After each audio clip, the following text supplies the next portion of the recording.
ሰበር ዜና ነገኛ ፋኖል ቀበቴ ያሳለፍናቸው ጊዜ በጣም የምትወጠሩ ሰዎች የቶኪቾ ሙዚቃ በሲዳማ ተከፍቷል። የድንበሩ መከፈት የኦሮሞ ሕዝብ ያገኘውን ድል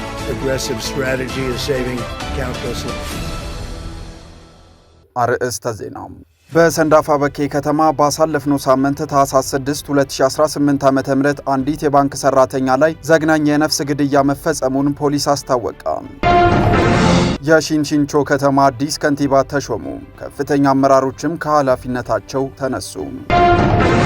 ናዝራዊት አበራ ድጋሚ ላትታይ ቤተሰቦቿም ድምጿን ላይሰሙት እንደሚችል ተነገረ። ከውጪ ከ50 ዓመታት ውስጥ ታይቶ በማይታወቀው ድርቅ እየተፈተነች ባለችው ኢራን ዝናብ ከዘነበ በኋላ የሆርሙዝ ደሴት በቀይ ውሃ መሸፈኑ ተነገረ። በዝርዝር ወደምንመለከተው መረጃዎች እናልፋለን። በሰንዳፋ በኬ ከተማ ባሳለፍነው ሳምንት ታህሳስ 6 2018 ዓ.ም አንዲት የባንክ ሰራተኛ ላይ ዘግናኝ የነፍስ ግድያ መፈጸሙን ፖሊስ አስታወቀ። ሟች አዳነች ኩምሳ በአሌልቱ የኢትዮጵያ ንግድ ባንክ ቅርንጫፍ ሰራተኛና የሰንዳፋ በኬ ነዋሪ ስትሆን ሟችና ተጠርጣሪው አቶ ጸጋይ አሳልፎ የፍቅር ግንኙነት የነበራቸውና በዕለቱ ምሽት በሆቴል ውስጥ ምግብ ሲመገቡ ተጣልተው ሟች ጥላ በመውጣቷ ተጠርጣሪው በመኪና ተከታትሎ መኪና ውስጥ ካስገባት በኋላም ጎማጣ ተብሎ በሚጠራው አካባቢ በሽጉጥ በመግደል የአዳነች አስክሬንም በዱር አራዊት ተበልቶ መገኘቱን የሰንዳፋ በኬ ፖሊስ የምርመራ ክፍል ኃላፊ ኮማንደር ንጋቱ አለሙ ገልጸዋል።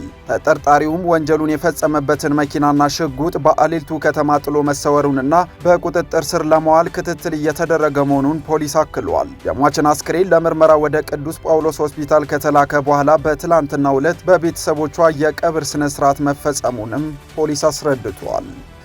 በሺንሺንቾ ከተማ አዲስ ከንቲባ ተሾሙ። ከፍተኛ አመራሮችም ከኃላፊነታቸው ተነስተዋል።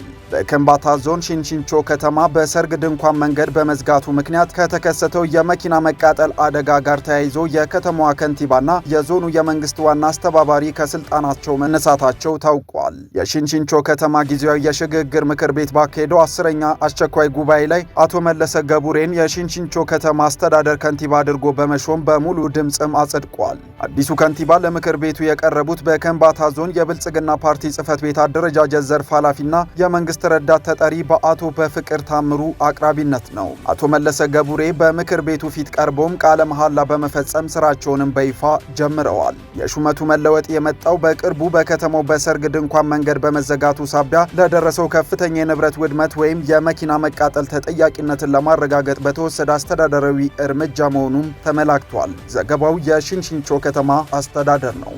ናዝራዊት አበራ ድጋሚ ላትታይ ቤተሰቦቿም ድምጿን ላይሰሙ እንደሚችሉ ተነገረ። በሀገረ ቻይና እስር ላይ የምትገኘውና ላለፉት 7 ዓመታት ፍርዷን ስትጠባበቅ የነበረችው ኢትዮጵያዊቷ ናዝራዊት አበራ ድጋሚ የህይወት ማብቂያ ውሳኔ ተፈጻሚ ሊሆን እንደሚችል እየተነገረ ይገኛል። ይህንን አስመልክቶም ከ7 ዓመታት በፊት ለናዝራዊት ድምጽ የመሆን እንቅስቃሴ የነበረ ሲሆን ከዚያን ጊዜ አንስቶ እስከ ዛሬ ድረስ ናዝራዊት በእስር ስትማቀቅ ቆይታለች። ታዲያ ከዚሁ ጋር ተያይዞም የመጨረሻ የሚባል ጥረት ቢደረግና በመንግስት ደረጃ ናዝራዊትን ወደ ሀገር ቤት ማምጣት ቢቻል የሚል ጥያቄ ካልተጀመረ በእስር ቤት ራሱ ናዝራዊት የመጨረሻ ቀናቶቿን ብቻ እንደምታሳልፍም ታውቋል።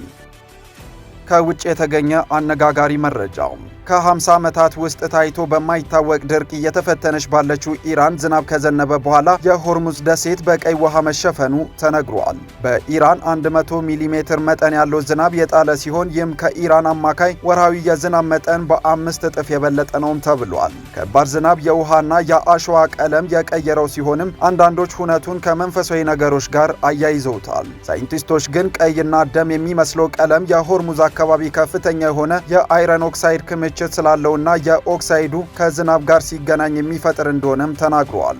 ለዕለቱ የተያዘው መረጃ ይህንን ይመስላሉ። በቀጣይም ተመሳሳይ ዕለታዊ ዜናዎች እንዲደርሳችሁ ሰብስክራይብ፣ ላይክ በማድረግ ይከታተሉ። ሰናይ ቀን።